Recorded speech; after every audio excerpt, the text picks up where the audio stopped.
Salut, c'est Jérémy. Salut, c'est Mickaël. Voilà, on voulait faire une vidéo sur comment gagner de l'argent, de la maille, de la thune et être heureux dans la vie. Non, plus sérieusement, on voulait faire une vidéo pour vous donner des conseils sur l'énergie de l'argent.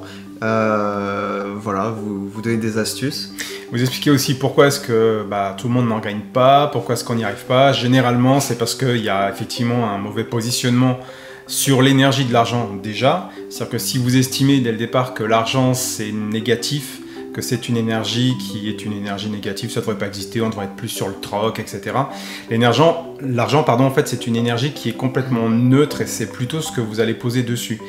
Et il ne faut pas confondre l'argent et un modèle économique existant, qui sont deux choses complètement différentes. Mais de toute façon, dans le monde, si vous regardez depuis la nuit des temps, on échange, on marchande, on achète, on vend. Ça a toujours été comme ça, c'est normal, quoi. Si moi j'ai une compétence, ça va intéresser certaines personnes, et d'autres qui auront des compétences vont m'intéresser. J'ai besoin de m'abriter, j'ai besoin de m'acheter à manger, donc j'ai besoin effectivement là d'être en lien avec des gens qui vont le fabriquer, qui vont faire pousser les tomates, les machins. Donc tout ça c'est de l'échange. Donc il y a pour moi déjà à la base se réconcilier avec l'énergie même de l'argent, qui n'est pas quelque chose de négatif, c'est vraiment très très neutre. Oui, puis c'est vrai qu'on le rattache souvent au capitalisme, alors que comme il dit, c'est juste un moyen d'échange entre un service, un bien, et le fait que moi je veux avoir ce service sans le faire par moi-même. Alors on peut complètement sortir de ce système si on veut, voilà, on plante soi-même ses tomates, mais c'est pas la solution et je pense que c'est pas le plus confortable, sauf si certains ils veulent vraiment vivre comme ça, mais en tout cas le but c'est, comme il dit, d'être à l'aise. Et nous on a quand même un sacré problème en France avec cette notion là. De toute façon, dès qu'on gagne de l'argent, on est quelqu'un qui est mal vu, quelqu'un qui pique le bonheur aux autres, qui se la pète, qui est voilà, qui est malsain en fait, donc on va le cacher. C'est pour ça aussi qu'en France on n'ose pas annoncer nos salaires comme on peut le faire dans d'autres pays où ils sont plus à l'aise avec ça. Donc déjà, si vous voulez gagner plus d'argent, évidemment il faut qu'inconsciemment l'énergie argent, déjà que vous la remettiez au bon diapason, qui est qu'un échange, c'est un papier, voilà. Si demain il y a la fin du monde, c'est Walking Dead, ce papier ne vaut plus rien, donc ça prouve bien que c'est qu'une croyance qu'on se met tous, on se met d'accord que ce billet où il y a écrit 500 € vaut 500 € et ça, ce service il vaut 400, donc je te rends. Enfin vous voyez, c'est tout fictif en fait. Donc il faut déjà se réconcilier avec ça. Si inconsciemment on est contre ça, vous n'allez pas pouvoir amener cette énergie dans votre vie, puisque vous refusez en quelque sorte cette formule d'échange. Donc en fait, il faudrait travailler sur le fait de vouloir être en entorsi, être indépendant, coupé du monde. Ça serait déjà une première clé à aller voir si vous avez un souci avec l'argent, déjà. Voilà, je te rejoins complètement, c'est vraiment cette idée on a besoin d'être en lien avec les gens, et l'autarcie, c'est pas une solution du tout.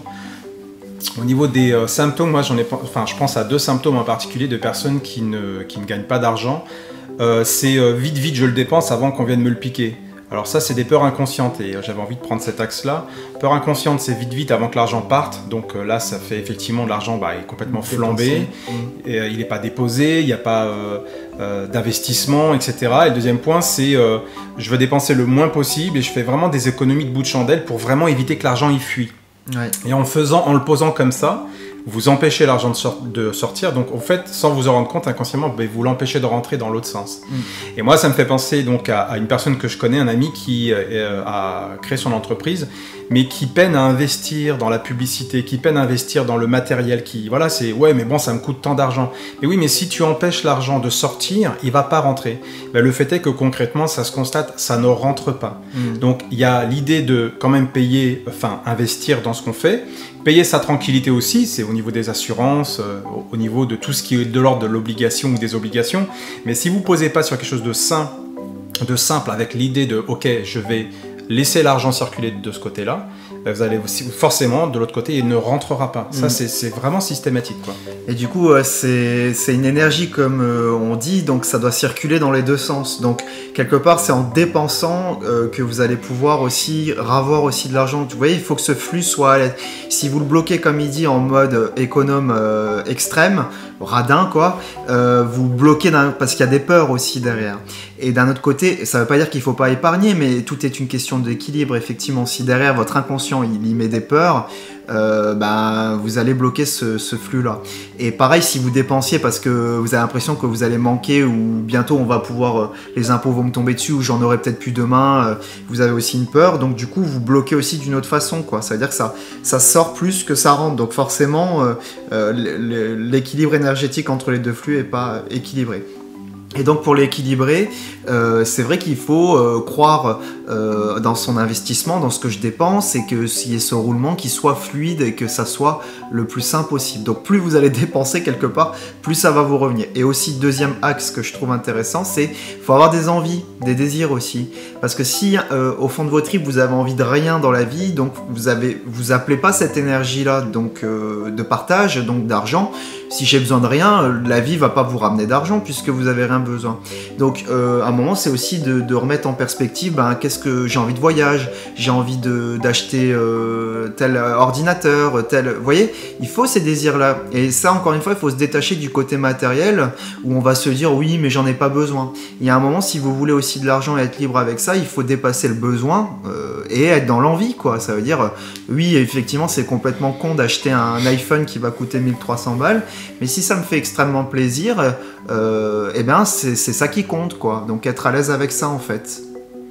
Donc là, c'est super intéressant ce que tu dis, parce qu'il y a l'idée déjà de différencier besoin et envie. Je ne vais pas acheter ce truc-là parce que j'en ai pas besoin, je trouve ça ridicule, c'est dommage, vous bloquez une envie. C'est-à-dire que si vous avez envie d'acheter par exemple un téléphone, effectivement c'est dommage. Ce que vous dit Jérémy, c'est vraiment ça l'idée. Vous pouvez pas rester en mode survie en permanence, quoi. Par contre, il y a cette idée de comprendre que ce que vous achetez, ça doit être un investissement pour un épanouissement. Si vous achetez un matériel parce que les copains ils l'ont, et vous voyez, c'est mal posé.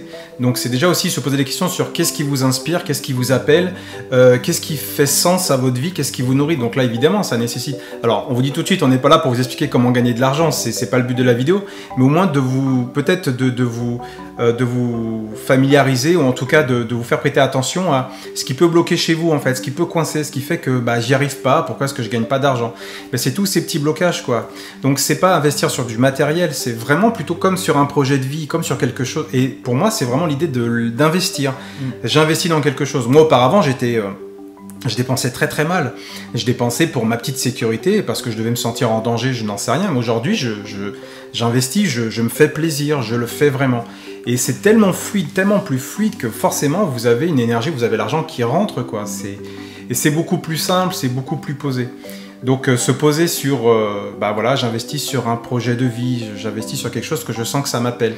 Et si vous êtes hésitant, si vous bloquez l'argent, vous l'empêchez de sortir, il ne va pas rentrer. Et puis j'aime bien l'idée d'investissement que tu parles, parce que c'est vrai que c'est important d'aller investir ou dépenser de l'énergie, donc de l'énergie argent, dans les projets qui vous font envie, en fait, effectivement. Si vous dépensez que dans les choses qui vous font pas plaisir, donc c'est-à-dire que sur le pourcentage vous dépensez sur les impôts, je mange parce qu'il faut manger, je prends le truc, il n'y a aucune notion de plaisir, donc ça va pas demander à revenir aussi vers vous quelque part. Donc à un moment, c'est de trouver aussi l'investissement qui me fait du bien. Par exemple, moi ça me dérange pas de dépenser finalement beaucoup d'argent maintenant avec le recul dans tout ce qui est développement personnel, soins énergétiques. Ça me gêne pas de mettre 100 €, 1000 € pour une semaine de stage. Parce que pour moi c'est quelque chose que j'ai un retour sur investissement, en fait. Là on dirait qu'on parle comme des banquiers, mais c'est important de cibler, d'investir dans ce qui vous fait plaisir, parce que il faut que vous récupériez instantanément un plaisir, quoi. Vous voyez? Et comme il dit, si vous investissez parce que tout le monde vous dit qu'il faut acheter ce truc-là, mais derrière il n'y a pas le plaisir qui vient s'ouvrir en vous, pareil, le flux n'est pas équilibré. Donc investissez dans uniquement les choses qui vous parlent. Et pareil, à l'inverse, par exemple, il y aura des choses des fois où je vais dépenser 30 balles que je vais trouver que c'est très cher, alors que pour d'autres, non. Donc à vous de trouver aussi les choses qui vous font plaisir. Voilà. Il s'agit de trouver aussi, je pense que ça va avec... On va faire une vidéo sur ça, c'est vous épanouir dans le domaine professionnel. C'est important de trouver votre voie, parce que moi il me semble que ça va avec aussi, et que si vous arrivez à vous épanouir dans une voie professionnelle, vous arrivez à trouver ce qui vous convient, vous allez tellement vous sentir épanoui dessus que si vous arrivez à poser, comme on vous dit, l'argent comme une énergie qui est vraiment une énergie d'échange, et que vous ouvrez aux autres, logiquement ça devrait fonctionner, puis ça va rentrer. Donc ça, c'est un ensemble aussi. Hein. Voilà, il faut que de manière générale, dans votre quotidien, dans votre vie, vous sachiez à peu près où vous alliez. En tout cas, que vous alliez vers vraiment ce qui vous épanouit, et pas vers là où on vous dit d'aller parce que vos parents font comme ça, ou parce que vous récupérez l'entreprise du papa ou de la maman, ou vous faites comme les copains, ou alors vous êtes bien dans votre travail, vous bougez pas parce qu'au moins c'est confortable. Vous voyez, c'est prendre plus de risques et puis d'aller vraiment uniquement sur ce qui vous va à vous, quoi. Pas sur ce qui va à vos collègues, à vos copains. Vous voyez ce que je veux dire? C'est vraiment plus là des projets posés sur vous, quoi. Voilà. Investissez sur des projets pour vous, et vous allez voir qu'il y a une vraie fluidité. Voilà. Puis ça fait des petits, quoi, vraiment comme de l'épargne, mais à l'intérieur de soi, quoi. Et puis oui, on reviendra dessus sur la vidéo avec le travail, parce que là, c'est une histoire de valeur VS, la valeur qu'on me donne dans un salaire, par exemple. Donc ça, je pense que ça peut être l'objet de la suite. Et oui, aussi, et du coup, je pense juste à une dernière chose, c'est vraiment vous poser sur un système aussi, quoi. C'est-à-dire que quand on parlait en début de vidéo de payer sa tranquillité, par exemple avec des assurances, vous dites ouais, je vais pas dépenser pour telle assurance, je vais pas dépenser ça. Il y a des gens qui vont peut-être pas tout déclarer, mais c'est dommage parce que c'est se poser sur quelque chose de carré, d'officiel. Déjà, vous avez l'esprit tranquille. Vous avez, vous payez vos impôts correctement, vous allez payer vos assurances, vous déclarez tout ce que vous faites. Vous êtes tellement posé sur quelque chose d'officiel que du coup, il y a une certaine fluidité qui s'installe.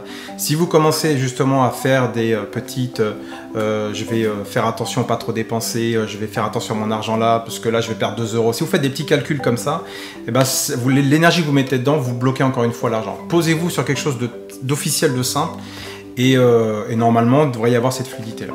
Voilà, je vais juste rajouter ça.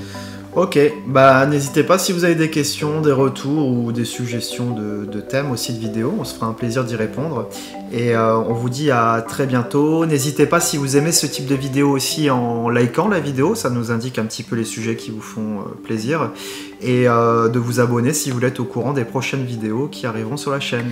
On vous dit à bientôt. À bientôt. Salut.